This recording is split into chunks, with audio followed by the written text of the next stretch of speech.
Hello, Maring Maria Corazon, Pispesisa. Good afternoon sa'yo. Pasensya na at ngayon lang ako makakasagot sa iyong katanungan. Masyado na kasing malilimutin ang iyong kasari.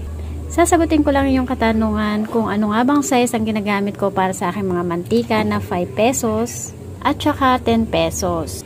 So, tigdadalawa na lang yung aking natitirang 5 pesos saka 10 pesos. So, sakto magre-repack kasi ako ngayon. So, yung ginagamit natin na plastic ay patok ang tatak. Ito naman ay tig 5 pesos na pinang-re-repack ko.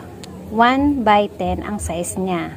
Tapos ito rin tig 10 pesos natin, patok din ang gamit natin.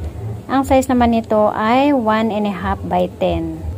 Ang gamit ko naman, mare, na takalan para sa ating 5 pesos at 10 pesos, isang ganito, mare, pero wag lang pagkapuno. Hanggang dito lang ang sukat ng 5 pesos. Kapag 10 pesos, syempre dalawang ganito ang isusukat natin. Ayan, ulitin lang natin, ganito ang sukat ng 5 pesos. Wag lang masyadong puno. Dito lang naman kasi tayo bumabawi ng kita sa ating mga mantika. Ito yung mga nagpapalaki ng kita natin, yung 5 pesos at 10 pesos. Tapos, dito naman sa kalahati natin, ilalagay ko na sa ganito, sa mga bote ng RC Cute, basta yung mga malilinaw. Or mga bote ng mga mismo, ayan, Coke mismo, pwedeng Royal mismo, or Sprite mismo ng mga bote, pwede na yan.